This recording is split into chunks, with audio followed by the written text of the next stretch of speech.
sənsən, əgər sən hüquq bilsən, əgər sən hüququn üçün çalışsan, sən heç kim hüququnu alından ala bilməyəcək.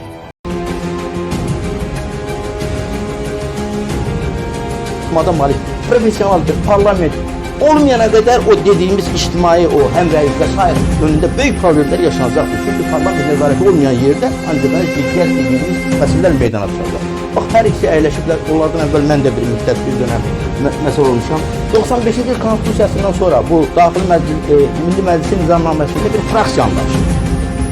Cavab verilmədi. Necə olur ki, 25 ildən artıq müddət ərzində Azərbaycan parlamentində bir dəfə də olsun resmen fraksiya yaradılmıyor.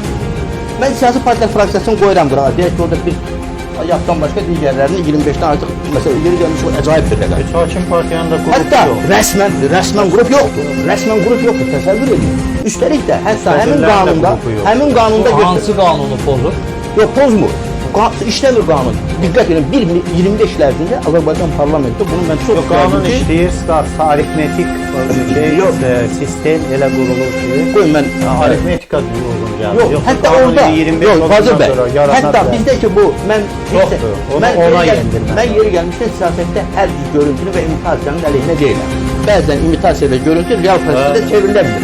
Hətta imitasiya və görüntü xərcində də olsa, orada qanunda belə yazılır da, sahələr üzrə fraksiyalar, məsələn, aqrar fraksiyası, məsələn deyirəm, sənaye fraksiyası, həmkarlar fraksiyası, hətta o da yaradılır. Niye? Çünkü bizde bu hakimiyetin bu kolu işlenmemiş vəziyyəti var. Öyle çok mühüm meselelerden biri. Milli Məclisi həqiqi parlamente çevirməkdən ibarətdir. Hələ mən o bir hissəsinə də mən bunu gələcəm. Yəni bu məsələ. Bu təşrifləri biz də səsləndiririk. Bu ictimai siyasi sazişin birinci bölümü bunu. Buradan başlamaq lazım. Bir də mən də ondan razıyam ki, hətta bu yaxınlarda bizim hörmətli ən o müharibətin əsas asları qalb bələdəki nüfuzlu şəxslərindən birini mən tutuşam. Bu hörmətli hissələrindən tutuşam. Gəlin parlamentdə başlayaq. Yəni heç kəs bugün başlayaq nə demək? Gedik bu reformları və dəyişiklikləri etimad və s. biz deyirik ki, məhkəmələşməni. Mən isə deyirəm, bələdiyyədən birinci başlayaq. Yəni mən deyirəm hətta. Yəni söhbət nədən gedir? Görək hələ özünü idarə etmə alınır. Diqqət et, bu hörmətli iki deputatın hər ikisindən sual verirsən, çox istəyirəm ki, buna cavab versinlər bölgələri gəlib çatanda. Məsələn, biz müsavat deputat qrupu olaraq orada olanlar qeyri-rəsmi. Neçənci ildə? 2005-2010-cu ildə.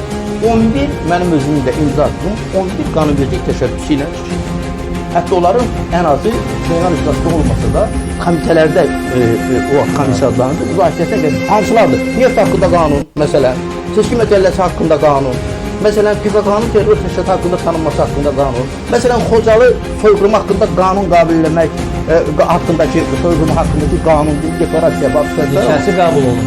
Heç biri. Nəinki qəbul olundu, plenar iclasa çıxarılmalıdır. Sonra müxalifətçilik fəaliyyəti haqqındakı qanun ki, hesab edilən olduqca vacib bütün siyasi inkişafımızın əsas xətlərindən biridir və s. Amma bugün mən baxıram, bir mühit orada mümkün, gözü söhbəti mənlə məclis rəhbərliyi ilə və yaxud ayrı deputatlarla əlaqələndirmir. Amma mən bunu bu barədə siyasi qərar qəbul eləmək imkanı və səlahiyyəti olan şəxslərin orqanların diqqətinə cəlb edilir.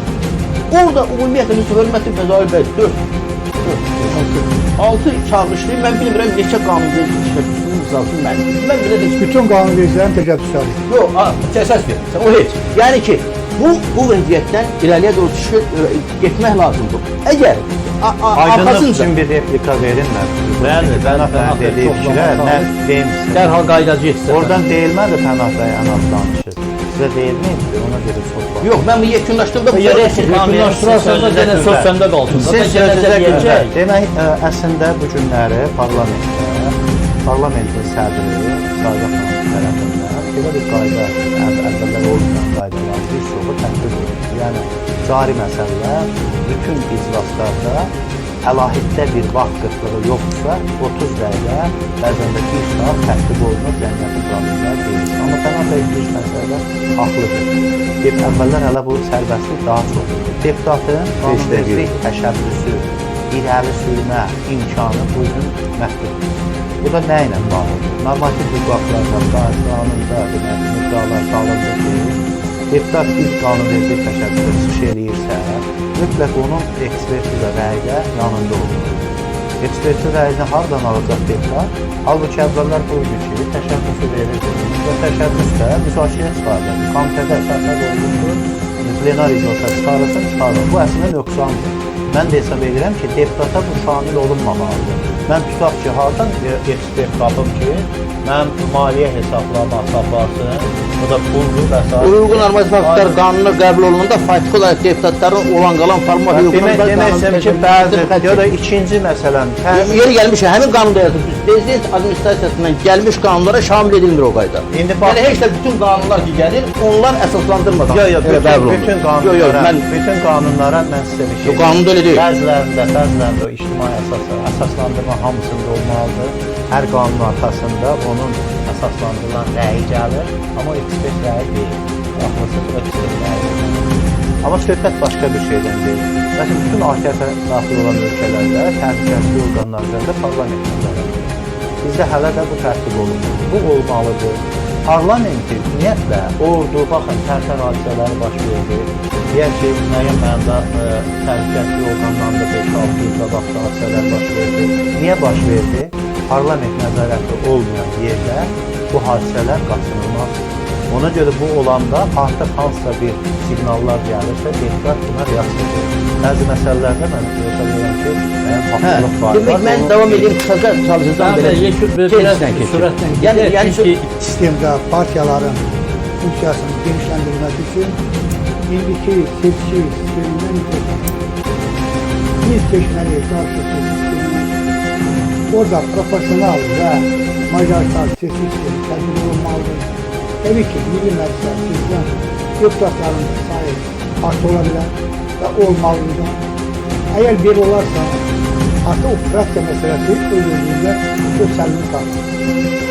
Yəni, profesyonel seçki sistemi belədir ki, orada iştirak edilən partiyaların hər biri heç olmasa 3-5 nəfər deputat təmsil olunursa və hətta eləmək ki, o fraksiyanın özünün 25 nəfər daha aşağı bir rəqəmlə ifadə etmiyorlar və beləliklə Azərbaycan parlamentində çatışmayan bu vəziyyəti aradan qaldırmaq olar. Yeganə parlamentin Azərbaycandadır ki, bunun fraksiyası yoxdur. Bütün MDB ölkələrində bu parlamentlərdə bu fraksiya vardır Azərbaycan.